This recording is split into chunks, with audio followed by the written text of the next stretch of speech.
Hola, mi nombre es Hernando Trinidad y estamos en la unidad 6 de Pensamiento en Diseño y vamos a hablar sobre este tema un poco más a profundidad. ¿Reconoces esta imagen? ¿Alguna vez has visto esta imagen en algún contexto? Te invito a que la reflexiones un poco. Pareciera, literalmente, es un garabato, es algo hecho incluso por un niño, pero esta imagen la vamos a ver a profundidad y por qué tiene relación con el pensamiento en diseño. Ahora bien, ¿qué estás viendo acá? Es la ecuación del vaso medio lleno o vaso medio vacío. En efecto, es un sketch, es decir, es un dibujo a mano alzada de lo que parece ser una cafetería o una tienda. Pero cuando lo trabajamos en pensamiento en diseño, ¿qué estoy viendo? ¿Solo estoy viendo una imagen o estoy viendo la versión 1.0 de la próxima tienda de cafés que pienso lanzar? Tener esto como particularidad lo vamos a conectar con el garabato. ¿Y esto qué significa? En la siguiente imagen también estamos viendo diferentes tipos de sillas. Esto hace parte de una convención para generar innovación a nivel de sillas. Y esto no está visto simplemente como un dibujo.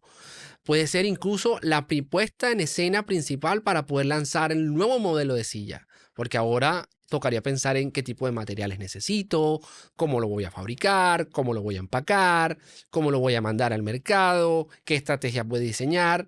Los sketches nos permiten de alguna u otra forma empezar a ejecutar.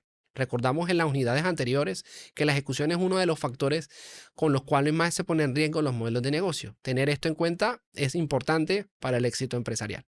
Ahora entendamos bien qué es este garabato o Skiggle. David Newman originó esta simple ilustración de un proceso de diseño. El recorrido de investigación, descubrimiento de ideas, generación de conceptos creativos, interacción de prototipos y eventual conclusión de una única solución diseñada.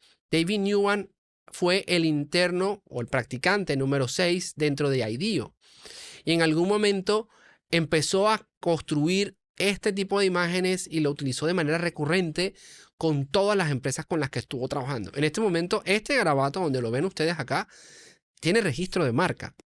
Es decir, es una imagen que no puede ser utilizada de manera sencilla y por eso hacemos la anotación en este video. Pero lo importante es cómo esta imagen también nos va a permitir entender otros componentes del pensamiento del diseño. En este caso, lo que mejor se ejemplifica en esta presentación es que esta primera parte del garabato compleja, de múltiples líneas, interlazada, lo podemos llamar ruido o incertidumbre. No tengo claro qué quiero diseñar, no tengo muy claro cómo son las expectativas del cliente, cómo lo puedo hacer, pero poco a poco empiezo a encontrar algunos patrones que facilitan mi proceso de decisión y los veo más recurrentes, tomo mejores decisiones basadas en aprendizaje para luego convertirlos en una serie de insights o datos duros que termine en una claridad o foco. Entonces, como lo vemos, comienza un poco como en caos, poco a poco se va organizando, llega a una tendencia hasta que finalmente tenemos una solución. Pero también puede ser visto desde el proceso de pensamiento en diseño como la primera etapa es mucho análisis e investigación. Y es un proceso no necesariamente caótico, pero es un proceso complejo que termina decantándose en un concepto y en un prototipo que termina en un diseño. Ahora, ¿qué otra cosa podemos entender utilizando este concepto y esta imagen del Google de David Newman? ¿Cómo recorremos esta experiencia? Esta experiencia la podemos recorrer fácilmente en 3 pasos. Uno, pasamos del caos a la claridad, es decir, escuchemos al cliente todo el tiempo. Con la escucha activa en el cliente podemos identificar mejor qué estamos haciendo bien, dónde podemos configurar una propuesta de valor ajustada, cómo diseñar mejor producto, interactuar con él. Es una forma muy eficiente de salir de ese caos del proceso de diseño.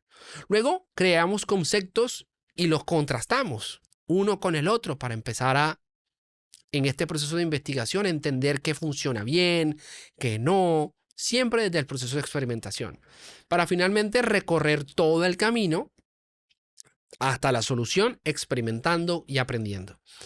De nuevo, el proceso de pensamiento en diseño tiene esa particularidad. Se vive desde una serie de principios, pero arranca desde cómo estoy yo mentalmente preparado o predispuesto para asumir el pensamiento en diseño como una nueva forma de gestionar la compañía, de crear productos, de crear servicios, de mejorar la interacción con el cliente, en el caso que sea una empresa de servicios, para poder diseñar nuevas experiencias. Ahora, ¿qué otra cosa podemos explicar con esta imagen? Hablemos de la actitud en el pensamiento en diseño. Cuando nos referimos a la actitud en pensamiento en diseño, nos lo habla el Operational Excellence Consulting, y en este caso nos muestra que hay dos etapas. Una primera etapa en donde tenemos una incertidumbre total, no sabemos qué queremos hacer, y luego llegamos a una etapa de claridad o foco. Pero está muy bien determinada como por esa parte de entendimiento, investigación, diseño de prototipos y por ende la implementación de diseños. Pero también hay que entender que cuando estamos en el componente de pensamiento en diseño, hay dos tipos de pensamiento que tenemos y que se ven en toda la ecuación. Y es el pensamiento convergente y el pensamiento divergente. Cuando hablamos, recordamos las diferentes etapas del proceso de Design Thinking. Descubrimiento, definir, desarrollar, prototipar. En una primera etapa entendemos el problema, luego definimos el problema y sacamos una solución. En una primera etapa el pensamiento es divergente, es decir, yo trato de generar la mayor cantidad de información posible para poder entender el problema.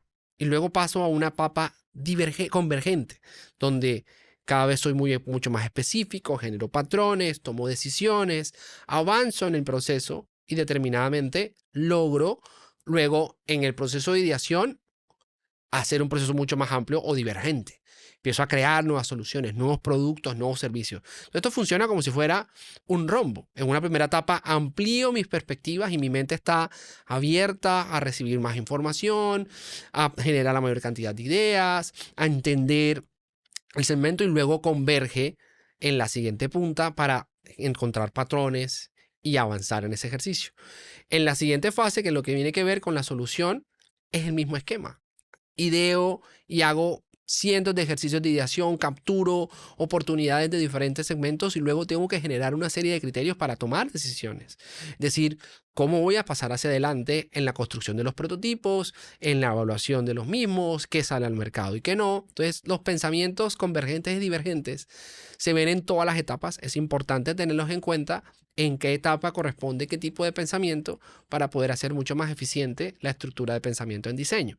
Ahora bien, entendiendo que para el pensamiento en diseño normalmente tengo dos estilos de pensamiento, también hay que tener en cuenta estos estilos de pensamiento, cómo se abordan desde el Design Thinking.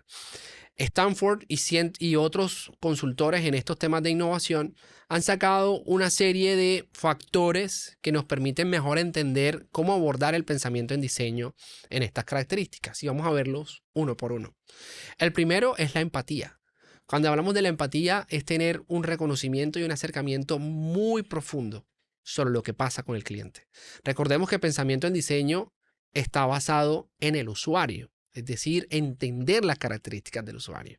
Y ser empático significa estar ahí con él, entender por qué lo motiva, qué pasa, qué sucede y tener ese nivel de acercamiento permite que el pensamiento en diseño sea mucho más eficiente. Por el otro lado, el optimismo es una particularidad que también surge de este proceso, porque si bien entendemos que pueden ser procesos largos, de horas sentados o experimentando y reconociendo y dándonos cuenta que a lo mejor los prototipos no salen, no funcionan, el cliente no acepta, no le gusta lo que estamos planteando, siempre hay que tener en el horizonte que el proceso de pensamiento en diseño debe llegar a un final feliz, a un buen proceso, a un éxito empresarial. Y mantener ese optimismo permea en el equipo, pero también se permea en el cliente final. Por el otro lado, considerar la ambigüedad como parte del pensamiento en diseño. Yo puedo tener una opinión y luego otra, la voy cambiando, voy ajustando. Es importante tenerlo en la ecuación porque el diseño no es estático. Por el otro lado, la ejecución vuelve y se reafirma el esquema de la ejecución. Sin ejecución, los modelos de negocio no funcionan. Aprender del error, esto es algo que incluso las organizaciones hoy en día están entendiendo cómo gestionarlo.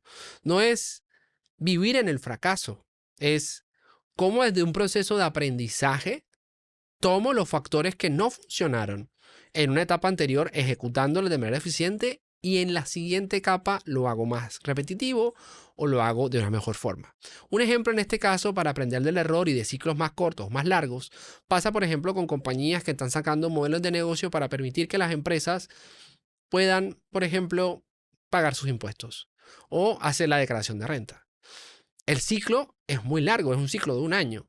Entonces no puedo darme la oportunidad de no capturar la mayor cantidad de aprendizajes posible para el siguiente ciclo, porque el ciclo es muy largo. Lo mismo pasa, por ejemplo, con los productos de Halloween, la venta de productos escolares que tienen unos picos a principio de año. Y aprender constante hace que sea una ecuación sin lugar a dudas en mi proceso de pensamiento en diseño. Nos quedan dos más y hablamos de iterar. Y cuando hablamos de iterar, esa capacidad de poder volver a replicar el ejercicio tantas veces como sea posible. En pensamiento en diseño, entre más corto el ciclo, mayores son los procesos de aprendizaje. Entre más largo el ciclo, mejores son las preguntas y cómo capturo información en diferentes etapas para poder iterar en fases más pequeñas. Por último, confiar.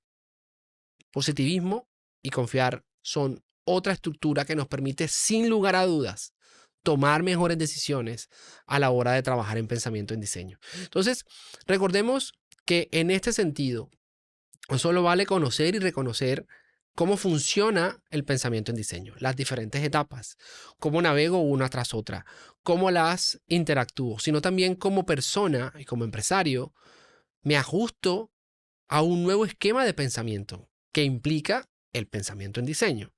Un esquema centrado en el usuario que toma como valores principales estos que acabamos de mencionar: empatía, optimismo, considera la ambigüedad, la ejecución, entre otros, para mejor explorar este universo y sacarle el mayor provecho al pensamiento en diseño. Los invitamos, sin lugar a dudas, a ver el resto de material que tenemos dispuesto para esta unidad en términos de pensamiento en diseño. No olviden hacer la evaluación y compartir los conocimientos con sus compañeros en el foro. Nos vemos en una siguiente unidad.